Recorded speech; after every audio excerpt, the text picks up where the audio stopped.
బుధవారం రోజున సంకటార చతుర్థి రానుంది కాబట్టి సంకటార చతుర్థి రోజున ఈ ఆకుపై దీపం పెట్టినట్లయితే మీకు జాతకంలో దోషాలు తొలగిపోతాయి. దీపంలో సకల దేవతలు కొలువై ఉంటారు కాబట్టి అలాంటి దీపంలో సంకటార చతుర్థి రోజున ఈ ఆకుపై దీపం వెలిగించండి చాలు. సంకటార చతుర్థి అంటే మనుషుల కష్టాల నుండి గట్టెక్కించేదే సంకటార చతుర్థి. విజ్ఞానాలను తొలగించే గణపతి అత్యంత ప్రీతిమైన తిథులలో ప్రధానమైనది చతుర్థి. కాబట్టి చాలామంది సంకటార చతుర్థి రోజున వ్రతం చేయడం వల్ల గణేశుడి ఆశీస్సులు లభిస్తాయని నమ్ముతూ ఉంటారు. సంకటార చతుర్థి కథ. దేవతలందరిలో తొలి పూజ అందుకునేది వినాయకుడి పూజ.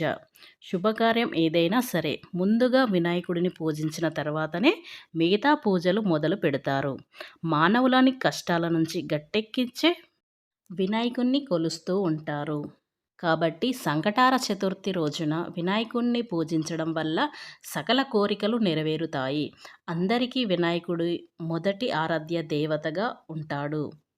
పౌర్ణమి తర్వాత సంకటార చతుర్థి వస్తుంది.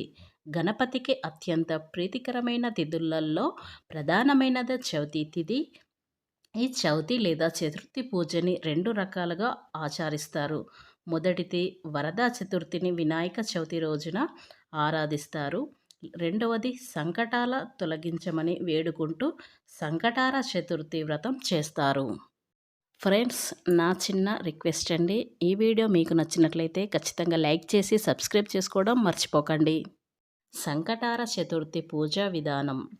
తెల్లవారుజామున నిద్రలేచి స్నానం ఆచరించి ఇంట్లోని పూజ గదిలో దీపం వెలిగించాలి. కుదిరితే ఈరోజు ఉపవాసం ఉంటే చాలా మంచిది. గంగా జలంతో వినాయకుడిని ప్రతిమకి అభిషేకం చేయాలి. అలాగే ఎరుపు రంగు పుష్పాలను వినాయకుడికి చాలా ఇష్టం కాబట్టి ఎరుపు రంగులో అంటే మందారం లేదా ఎర్రగన్నేరుని వినాయకుని సమర్పించాలి. అలాగే గరకను సమర్పించాలి. మత విశ్వాసాల ప్రకారం గరకను సమర్పించడం వల్ల వినాయకుడు సంతోషిస్తాడు. నైవేద్యంగా లడ్డు ప్రసాదం పెట్టాలి. ఈ వ్రతంలో చంద్రుడి ఆరాధనకి చాలా ప్రాముఖ్యత ఉంటుంది. సాయంత్రం పూట చంద్రుడిని చూసి తర్వాత మాత్రమే ఉపవాసం విరమించాలి. వినాయకుడికి ముందు ఎరుపు రంగు వస్త్రంలో 3 గుప్పిల బియ్యం వేయాలి. ఆ తర్వాత తమలపాకులో 2 ఎండు ఖర్జూరాలు 2 వక్కలు దక్షిణ పెట్టి మనసులో దేవుడికి మీ కోరిక చెప్పి మూటని కట్టాలి. ఈరోజు సంకటార చతుర్థి వ్రత కథ చదివితే చాలా మంచిది. సాయంత్రం మళ్ళీ దీపం వెలిగించి ముడుపులో ఉన్న బియ్యంతో పొంగలి చేసి స్వామికి పెట్టాలి. సంకటార చతుర్థి వ్రతాన్ని 3, 5, 11 లేదా 21 నెలల పాటు ఆచరించాలి.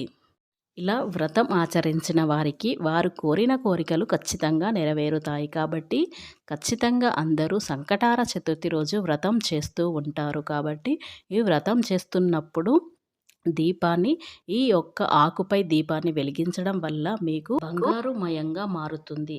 బిచ్చగాడు అయినా సరే కోటీశ్వరుడు అవుతాడు. అయితే సంకటార చతుర్థి రోజు ఈ యొక్క ఆకుపై దీపాన్ని వెలిగిస్తే ఇల్లంతా బంగారుమయంగా మారిపోతుంది. కాబట్టి ఆర్థికంగా వారు పురోగతిని సాధిస్తారు. ఒక చిన్న దీపం ఎన్ని మహిమలను ఎలా కలిగి ఉంటుందో తెలుసా? ఎందుకంటే దీపం యొక్క ప్రతి భాగంలో దేవతలు నివాసమై ఉంటారు. కాబట్టి జంట వత్తులతో వెలిగించిన చిన్న దీపం నుంచి 5 వత్తుల దీపాల వరకు అన్ని పవిత్రమైనవిగా సర్వ శుభాలను కలిగించేవి. దీపం యొక్క భాగాలలో ఎక్కడెక్కడ ఏ ఏ దేవతలు నివాసిస్తూ ఉంటారో చూద్దాం.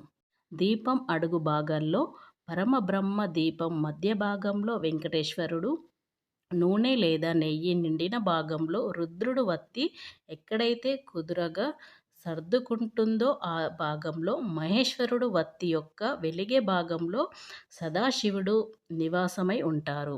ఈ మొత్తం కలిపి లక్ష్మీ, సరస్వతి, దుర్గా ఈ ముగ్గురు కలిసిన ఆదిశక్తి స్వరూపం. ఒక చిన్న దీపం వెలిగించి ఏకాగ్ర చిత్తంతో భక్తితో వేడుకుంటే కోరిన కోరికలు నెరవేరుతాయి. అంతులేని పుణ్యం లభిస్తుంది. దీపాన్ని వెలిగించడం అంటే బాధలను తరిమేసి బ్రహ్మానందాన్ని మనస వాచ కర్మన ఆహ్వానించడమే. అజ్ఞానాంధకారాన్ని తరిమేసి జ్ఞానాన్ని సంపాదించాలంటే ఈ దీపాన్ని వెలిగిస్తే చాలు. దీపారాధన చేయడం ద్వారా కుటుంబంలో సుఖశాంతులు నెలకొంటాయి. దీపకాంతి చీకటిని పారదోరినట్లే జ్ఞానం నిర్లక్ష్యం దూరణాన్ని నిర్మూలిస్తుంది. అందుకే అన్ని రూపాల్లోని సంపద అయిన గొప్ప జ్ఞానాన్ని సంపుమరించుకోవడం కోసం అన్ని పవిత్ర సందర్భంలోని మనం ఆలోచనలకు చర్యలకు సాక్ష్యంగా జ్యోతిని వెలిగిస్తాం.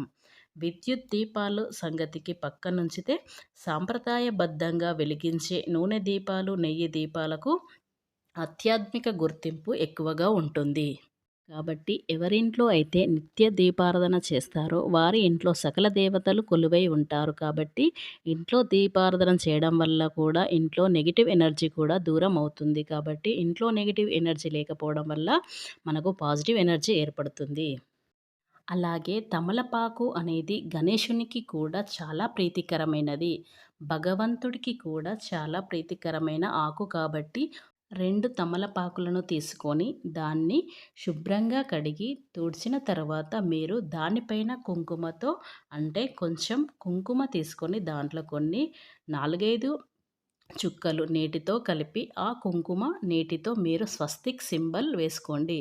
ఈ విధంగా వేసుకున్న తర్వాత పైన గంధంతో ఓం గుర్తును వేసుకోండి.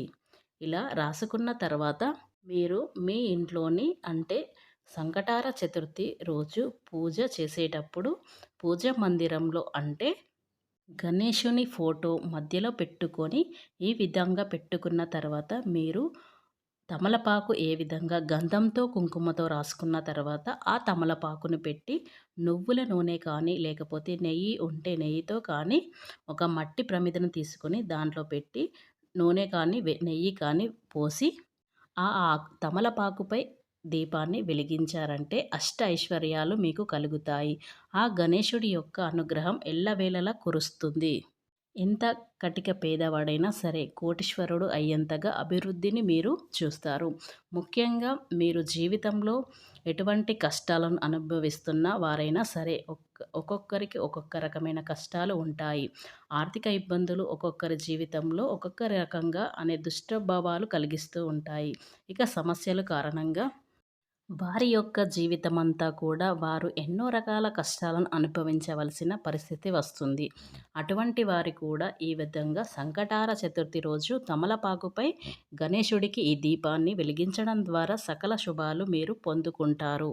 ఆర్థికంగా మీకున్న సమస్యలు అన్నీ కూడా తొలగిపోతాయి. మీకు డబ్బు నిలవడం లేదు. మీరు ఎంత సంపాదించినా ఖర్చు అవుతుంది. అటువంటి వారికి కూడా ఈ విధంగా తమలపాకుపై దీపాన్ని వెలిగించండి. మీ జీవితంలో వచ్చే మార్పులు చూసి మీరు ఖచ్చితంగా ఆశ్చర్యపోతారు. సమస్యలతో బాధపడుతున్న వారైనా సరే, వ్యాపారంలో జీవితంలో సమస్యలతో బాధపడుతున్న వారైనా సరే, ఉద్యోగం దొరకాలని అలాగే వారి యొక్క వ్యాపారం అభివృద్ధి కావాలని ఉద్యోగంలో ప్రమోషన్ రావాలని ఈ విధంగా ఇటువంటి కోరికలతో ఉన్నవారైనా సరే బుధవారం రోజున సంకటార్తి రోజు కాబట్టి ఖచ్చితంగా ఈ ఆకుపై దీపం వెలిగించడం వల్ల మీకు గణేశుడికి అంకితం చేయబడిన రోజు కాబట్టి తమలపాకుపై గణేశుడికి నువ్వుల నూనెతో కానీ లేదా నెయ్యితో కానీ దీపాన్ని వెలిగించినట్లయితే అనేక శుభాలు కలుగుతాయి. మీ జీవితంలో చక్కటి శ్రేయస్సును అభివృద్ధిని మీరు చూస్తారు. మీ జీవితం మీరు ఊహించని రీతిలో అంచెలంచెలుగా అభివృద్ధి బాటలో ముందుకు దూసుకు వెళుతుంది. ఆర్థికంగా గణనీయమైన మార్పులు సాధిస్తారు. బిచ్చగాడు అయినా సరే కోటీశ్వర్ అయ్యే రీతిగా వారి జీవితం మారిపోతుంది. కాబట్టి సంకటార చతుర్థి రోజు మర్చిపోకుండా ఈ దీపాన్ని వెలిగించండి. ఫ్రెండ్స్, ఈ వీడియో మీకు నచ్చినట్లయితే లైక్ చేయడం మాత్రం మర్చిపోకండి.